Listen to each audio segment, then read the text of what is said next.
Eu sou a Rafaela Capai, eu sou uma mulher branca, 1,67 m de altura, eu tenho cabelos castanhos na altura da cintura. Hoje eu estou usando uma camisa preta e estou aqui junto com a Gabi e também com a Luídia. Gabi?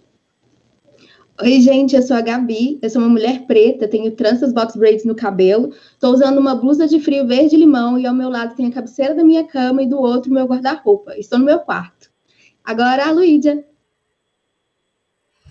Oi, gente, tudo bem? Eu sou uma mulher branca, com cabelo na altura dos ombros, estou com um vestido branco estampado, atrás de mim tem uma parede branca com plantas e a porta da minha casa.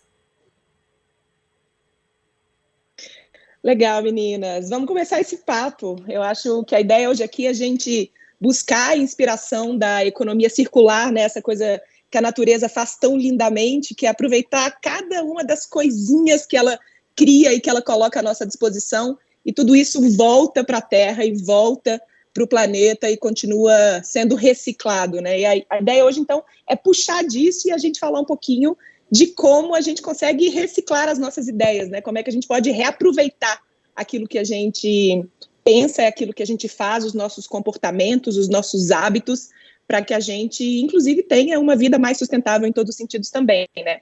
Eu vou começar me apresentando. Meu nome é Rafa Capai, eu sou artista, sou bailarina, atriz, sou também jornalista, comunicadora, sou empreendedora criativa, empreendedores criativos também, sobre economia criativa e empreendedorismo criativo. Então, o meu trabalho é ajudar aquela pessoa que tem um talento criativo a pegar este talento, transformar este talento e colocar esse talento à disposição do mundo para que gere valor para outras pessoas, né? Então, como é que a minha criatividade pode gerar valor compartilhado para o mundo? E eu faço isso através de cursos, de palestras, de livros, de conteúdos e do que mais a minha cabeça inventar. Você, Gabi? Oi, gente, eu sou a Gabi, eu sou publicitária, pesquisadora, criadora de conteúdo e hoje eu estou na internet com o perfil Gabi do Conteúdo para falar um pouquinho sobre criatividade consciente. Hoje eu acho que é muito importante a gente falar de consumo na internet, mas principalmente considerando todas as realidades das pessoas, que não é só fazer um detox e nem só sumir da internet e fingir que ela não existe. Ela é uma excelente ferramenta para a gente conseguir desbravar novas ideias, desbravar novas possibilidades, mas nem sempre ela está ali a nosso favor, então a gente tem que saber um pouquinho mais consciente. E a minha ideia é trazer um pouco dessa discussão de forma mais ampla, de forma mais natural possível, para que todo mundo consiga entender. E por isso, eu estou hoje trabalhando com essa magia do consumo consciente na internet.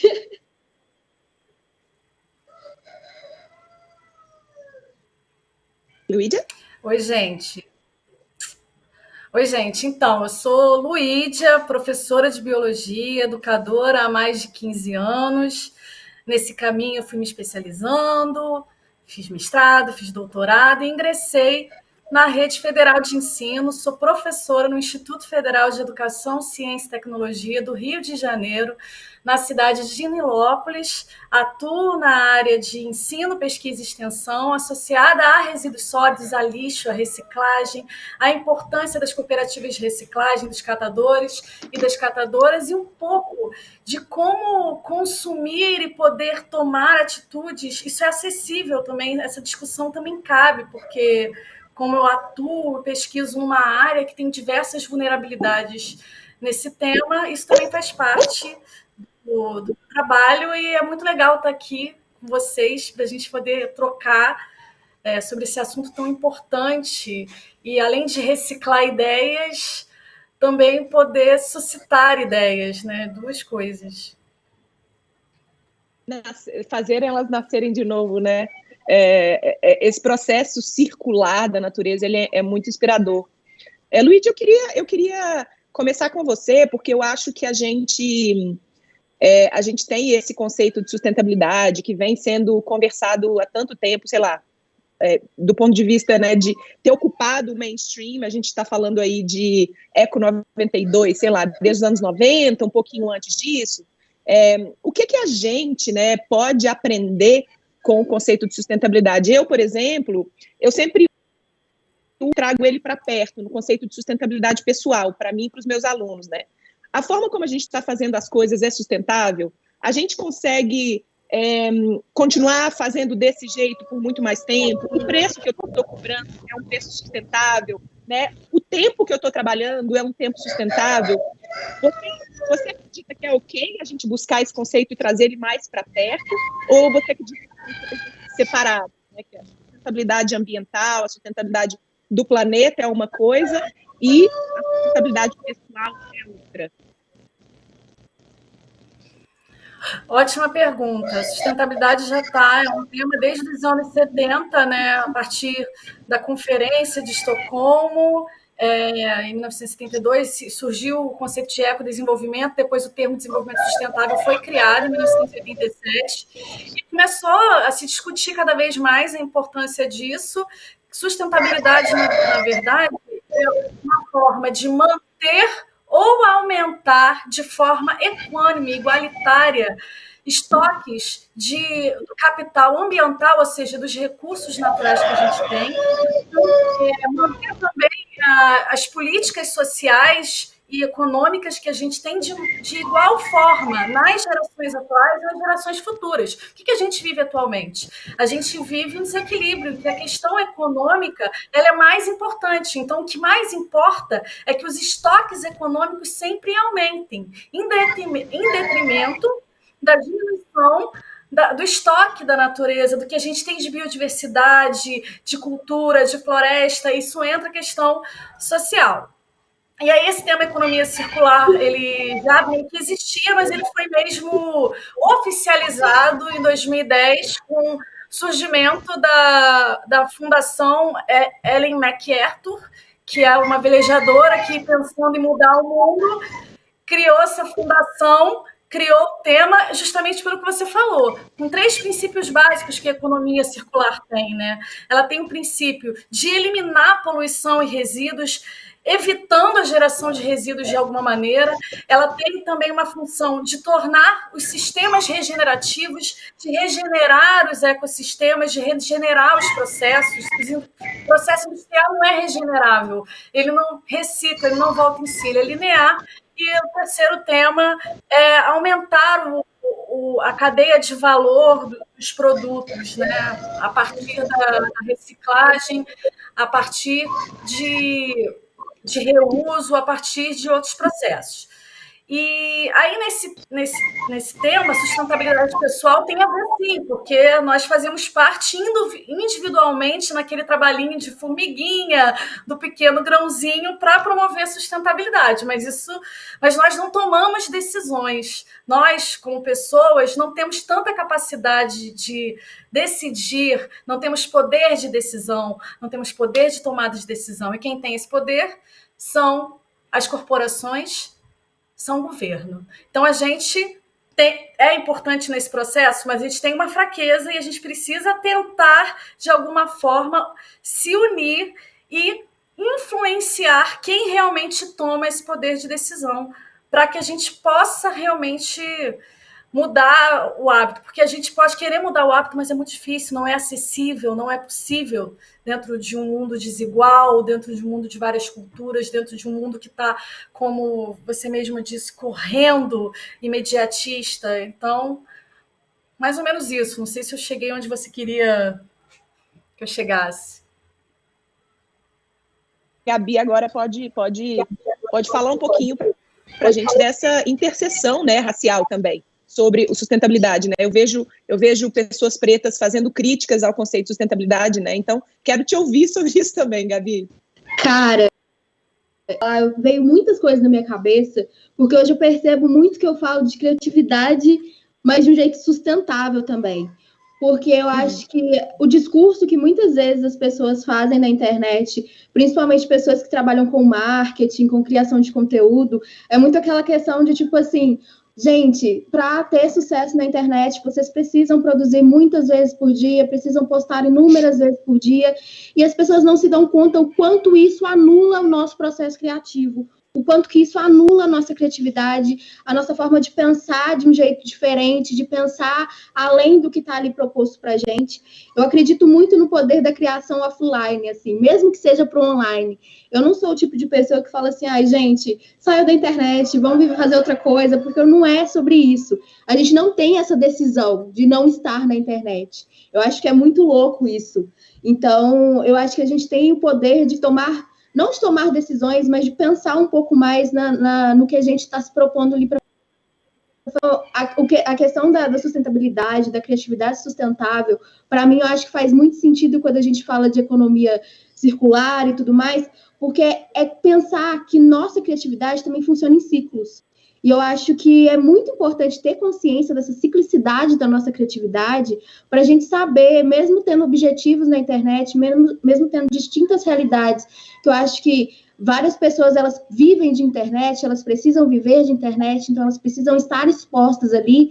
Então, isso vai anulando a nossa criatividade aos poucos. Mas quando a gente tem entendimento de que isso é um ciclo, a gente escolhe os nossos ciclos mais criativos para poder fazer mais e os menos criativos para fazer aquelas coisinhas mais chatas, aquelas coisinhas que não precisam tanto exigir da nossa cabeça.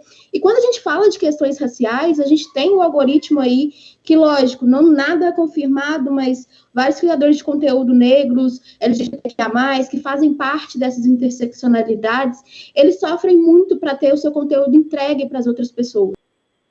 Se olhar outras pessoas, outros criadores de conteúdo que têm padrões ali, padrões estéticos, padrões sociais, enfim, a gente vê que eles têm uma melhor entrega, eles conseguem ter maior evidência. E eu gosto muito de falar sobre que a evidência, eu acho que não é tão importante quando a gente fala de números, porque números a gente está desconsiderando toda a complexidade que é ter pessoas seguindo você, pessoas te acompanhando, pessoas exigindo coisas de você. Então, quando alguém chega para mim e fala assim, eu quero ficar famoso na internet, eu quero ser famoso, eu quero criar conteúdo porque eu quero a fama. Eu não acredito que seja o caminho ideal, não acredito que seja o porquê ideal. Lógico que cada porquê é particular, cada um tem o seu motivo de estar na internet, mas para mim é muito importante a gente ter esse objetivo de estar na internet aliado com o nosso propósito, aliado com as coisas que a gente acredita e principalmente com o que a gente dá conta de fazer. A gente está no Brasil, na sociedade como um todo, a gente tem uma pandemia, a gente é brasileiro, gente. Então, assim, é bem complicado a gente pensar assim, cara, vou começar um novo projeto, vou produzir demais, vou crescer 10 mil seguidores em um mês, e sem pensar em todos os ônus e bônus disso, porque nada é 100% positivo. Antes, eu gostava muito de estudar viralização, o mercado de, como as coisas viralizavam, e com o tempo eu fui perceber que esses virais, eles podem ser muito positivos para a pessoa que viraliza, mas nem tanto assim, porque tem várias outras coisas. Tudo que a gente faz, a gente tem o ônus e tem o bônus. Então, para a gente pensar em ter um bônus que a gente consiga arcar com ele, e um ônus que também a gente consiga arcar com ele, a gente precisa pensar em todos os nossos processos de forma mais sustentável. É pensar mesmo assim, tipo, cara, eu consigo manter uma audiência de 10, 20, 30 mil seguidores. Essas pessoas vão começar a demandar coisas de mim. Elas vão começar a demandar mais daquilo que eu viralizei. Eu vou dar conta? A minha cabeça vai funcionar nesse ritmo? Provavelmente não, porque o ritmo do algoritmo e da internet, ele é muito rápido e é impossível da gente acompanhar. Então, é trazer essa reflexão para a criatividade sustentável, para a produção de conteúdo sustentável, faz muito sentido quando a gente vai pensar no mundo como um todo. Porque, querendo ou não, gente, a internet é uma dessas corporações, o Instagram, o Facebook, as redes sociais, é uma dessas corporações que organizam, que controlam tudo e que a gente não tem poder de decisão. E aí, querendo ou não, o meu trabalho ele é de formiguinha mesmo, porque eu acredito que é muito a gente mudar o pensamento de um por um, de fazer o um por um pensar um pouco mais à frente, assim, em relação ao próprio consumo. Porque não dá para a gente chegar lá na corporação sem fazer a base, sem trabalhar a base, porque eu acho que a base ela vai fazer toda a mudança acontecer. Então, acho que é isso. Nossa, quanta coisa. Massa demais. Eu acho que talvez seja legal eu trazer um pouco da minha experiência.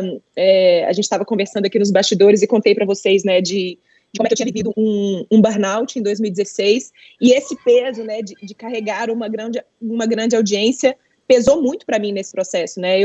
Como eu falei, eu sou atriz, eu sou bailarina, comecei a estudar sobre empreendedorismo criativo, fiz o meu mestrado fora, e quando eu voltei para o Brasil, eu falei, pô, vou fazer a minha empresa crescer, a minha escola crescer, né? Sabe quando você começa a construir uma visão de foco, né? E a visão de foco, muitas vezes, ela não é sustentável por muito tempo, né? Porque a gente começa a funilar, quando a gente vê, a gente não está vendo o todo, não está vendo a amplitude total das coisas, né? E eu fui desenvolvendo uma visão de foco, fui fechando esse foco cada vez mais. A minha função era fazer a minha empresa dar certo, né? E aí a minha empresa começou a dar certo, o número de seguidores começaram a aumentar, o número de aumentar, e quando eu vi, eu estava numa espécie de um espiral, e no meio desse espiral, eu tinha, de fato, a sensação real de que eu não podia parar. Ou seja, esse ciclo que é completamente contrário ao ciclo da natureza, né? Que a gente falou, que a planta nasce, morre, volta, o sol vai, o sol vem, primavera, verão, outono, inverno. Eu ignorei completamente todos esses ciclos internamente no meu trabalho e comecei, eu tinha, só de pensar em parar, eu tinha sintomas físicos, de fato, porque eu achava que eu não poderia, porque eu achava que se eu parasse eu ia perder o bonde, porque eu achava que se eu parasse eu ia, a minha empresa não ia sobreviver, né? A minha reputação ou a minha autoridade digital, eu ia perder tudo aquilo que eu tinha conquistado. Então eu tinha, de fato, medo real, oficial de parar. E fui meio que empurrando com a barriga. Em 2016 eu recebi o diagnóstico de burnout oficialmente. Umas mudanças que de fato foram importantes para a minha vida, mas o mais louco é que eu percebi que eu usava os hábitos todos, novos hábitos que eu estava adquirindo, eu utilizava esses hábitos com mão de cabresto, ou seja, eu fazia meditação, mas eu era absurdamente rígida comigo se eu não meditasse aquele dia. Eu fazia crossfit, estava fazendo atividade física, mas eu era não tinha compaixão nenhuma se eu precisasse não treinar uma semana, né? Então, eu vi que eu estava mudando os meus hábitos, mas a pessoa, né, ou a razão pela qual eu estava colocando aqueles hábitos em prática ainda era porque eu queria ser perfeita, porque eu queria fazer tudo dar certo, porque eu queria, né? E aí não teve jeito, né? Fui empurrando, e em 2020, 15 dias antes da pandemia estourar, o meu corpo falou, não dá mais, e aí eu optei, de fato, por fazer um sabático, algo que eu sei né? Agradeço imensamente por ter essa possibilidade, por ter dinheiro em caixa na empresa para conseguir fazer isso. Sei que uma enorme, a grande maioria da população brasileira não tem essa condição, mas eu consegui fazer isso. E quando eu parei, sabe quando você para e o resto todo está girando ao seu redor e você fala, caramba, eu estava girando lá e eu não estava sacando que eu estava girando lá. Então, milhões de possibilidades se abriram e eu vi realmente como é que eu estava vivendo os últimos 5, 6 anos da minha vida, né? E aí esse sabático culminou dele ser feito na natureza. Eu aluguei uma casa, fui para a cidade de Brumadinho e eu estava conectada completamente com a natureza, me reconectei com o meu próprio ciclo, me reconectei com a minha produtividade, me reconectei com a minha criatividade, porque no auge do sabático eu falava assim, gente, a coisa mais preciosa para mim, que é criar, hoje em dia não me dá prazer nenhum mais, porque eu estava exausta, eu não quero mais criar e eu nem tenho mais saco. Eu pensava em qualquer projeto que eu pensava em fazer, eu não tenho a mínima condição de fazer isso hoje, né? E aí, para finalizar, me reconectei com a natureza e eu vejo claramente, estou inclusive planejando uma tatu, porque eu me reconectei com a natureza e foi a minha salvação, assim, me reconectar com esses ritmos e com esses ciclos da natureza, né? E aí voltei a trabalhar quase 1 ano depois, e hoje em dia eu trabalho a partir de uma visão de produtividade criativa, né? Uma produtividade possível, uma produtividade que ela é cíclica, não é todo dia que eu trabalho, não é todo dia que eu trabalho do mesmo jeito, eu não estou sempre com a mesma energia e tudo bem, né? Essas coisas são hoje altamente administráveis. Então, eu passei de ser uma pessoa que trabalhava de verdade 16 horas por dia, dormia 6 horas por noite no máximo, vivendo com milhões de sintomas físicos, né? Hoje em dia, até hoje, eu estou me curando de sintomas de hormônios que bagunçaram o meu sistema intestinal, também bagunçou tudo, um monte de coisa bagunçou por causa dessa coisa de tem que, né? E essa é a minha história. Eu gosto de contar porque eu acho que ela não é simbólica, ela é de fato exatamente tudo que a Gabi falou, é ela traduzida, né, no que pode acontecer se a gente não respeita os nossos próprios ciclos, né? E eu vejo que essa mensagem padrão da internet que como é que é? Eu até tenho dificuldade de falar. Trabalho enquanto eles dormem. Vocês já viram isso, gente? É a coisa mais terrível do mundo. Trabalhe enquanto eles dormem. Se você precisa usar o soneca, é porque você é um fraco. E normalmente são mensagens que são aí proliferadas por homens brancos que nunca precisaram fazer nada além do que preocupar-se com o seu próprio trabalho e com a sua própria atividade fim, que não colaboram ou trocam ou de que, enfim, eu vi um post ontem de uma galera falando, e se os homens cis menstruassem, como é que seriam as mensagens de produtividade que a gente escutaria, né? E aí eu passo a bola de novo para a Luídia, porque eu queria, não sei, quero te ouvir falar sobre isso, mas também queria saber, assim, como é que a gente busca essa inspiração nesses ciclos da natureza, sabe? O que a natureza tem para ensinar para a gente, para nossa produtividade? É bem legal você. Eu tô adorando o galo cantando atrás de você, assim, tô achando muito emblemático para a nossa conversa agora com esse galo cantando. Porque realmente a natureza cantou. Se a gente está falando de um processo regenerativo, de tudo ter alto valor, a biodiversidade ter alto valor, os materiais circularem com alto valor, a gente está vendo aí o galo dentro do seu ciclo, né, que faz parte da vida dele cantar.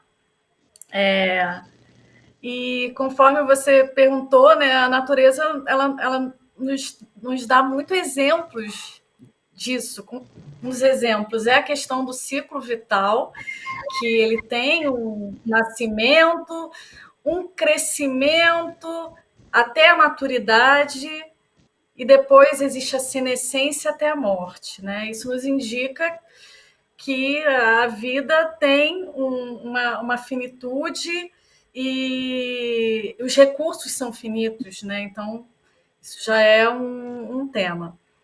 Mas também a gente pode tirar ecologicamente que a maioria dos materiais circula entre os seres vivos e entre vários compartimentos no meio ambiente. Circula dos seres vivos para a atmosfera, circula dos seres vivos para as rochas e para o solo, circula dos seres vivos para o ar.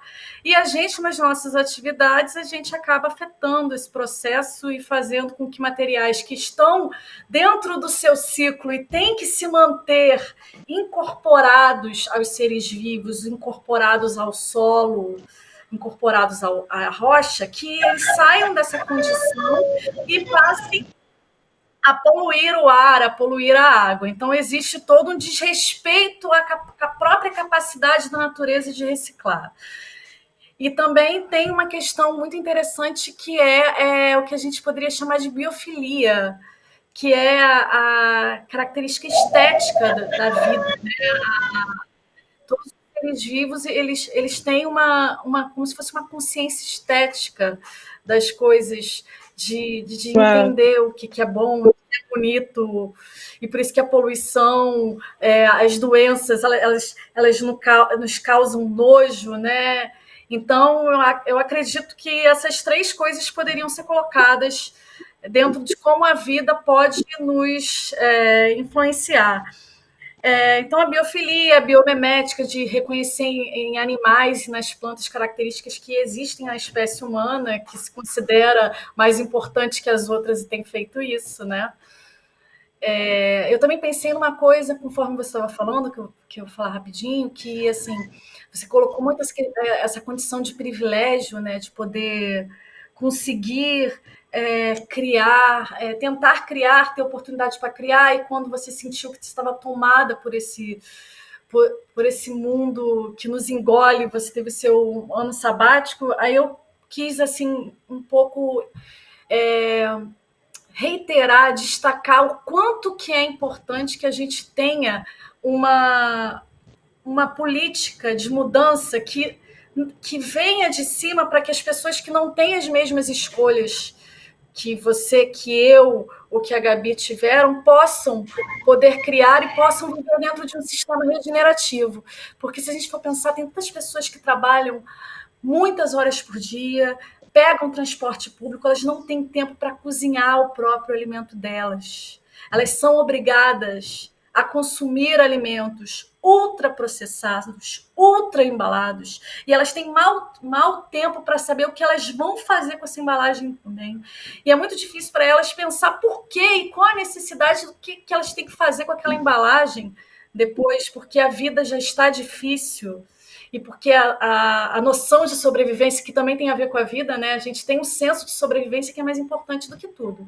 Então, se a gente tem dificuldade para sobreviver, isso vai ser o primeiro instinto que a gente vai viver, né? Vou sobreviver, então o que importa o resíduo que eu estou consumindo? Então, de alguma forma, nós precisamos que a tomada de decisão venha governos, venha do Estado, que vai proibir a produção de materiais que não possam ser regeneráveis, que não contenham esses bioativos da natureza, que possam também ser assimiláveis, porque se isso vem de cima de uma regulação, a pessoa que está trabalhando, que não tem tempo nem de pensar, ela vai poder ter acesso a um produto que é barato, que vai suprir aquela necessidade dela de alimentação e de sobrevivência e mesmo que ela não consiga reciclar, aquilo é assimilável, aquilo tem menos plástico, ou existe muitos pontos de coleta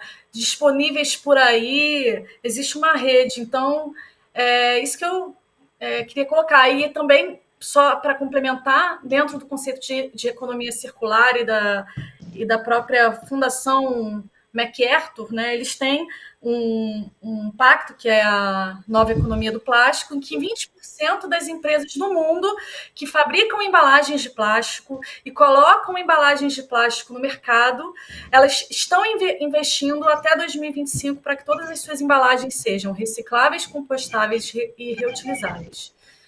E que elas têm que colocar conteúdo reciclável e reciclar esse plástico. Isso é muito importante, porque aí vem o governo obrigando, mas também vem a iniciativa da indústria, porque são as corporações e os governos que vão poder tomar decisões, têm dinheiro para investir no processo e ocasionar mudança. E aí a gente vai poder ter criatividade. Então, foi a partir da sua fala que eu quis falar isso. Agora vamos passar para a Gabi, nossa querida pesquisadora dos algoritmos do consumo. Cara, gente, o que vocês falam, assim, é muito interessante, porque tudo é um complemento, uma coisa da outra. Porque, assim, o burnout que a Rafa teve, eu tive no momento em que eu estava criando conteúdo, porque eu queria criar conteúdo para ensinar outras pessoas a criarem na internet. Tanto que isso estava me consumindo mesmo. Porque eu ficava pensando assim, gente, se eu não postar hoje, o que as pessoas vão pensar? As pessoas vão me esquecer, Eu ficava pensando esse monte de coisa ao mesmo tempo, mas e sobre mim? E eu posso me esquecer durante esse processo?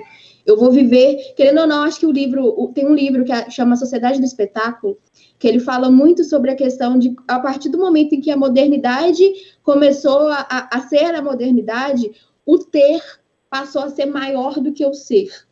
E acaba que a internet ela tem um demonstrativo explícito disso, porque se a pessoa tem seguidores, ela é melhor, ela é validada. Se ela aparenta ter, se ela aparenta, ter algo que outras pessoas não têm. Então, isso acaba criando um ciclo muito tóxico para todas as pessoas que estão na internet. Não é só para quem produz, é para quem consome também. Porque, gente, o tanto de criadores de conteúdo que eu tô vendo, assim... Gente, tô exausto, não tô aguentando mais, eu preciso de um tempo.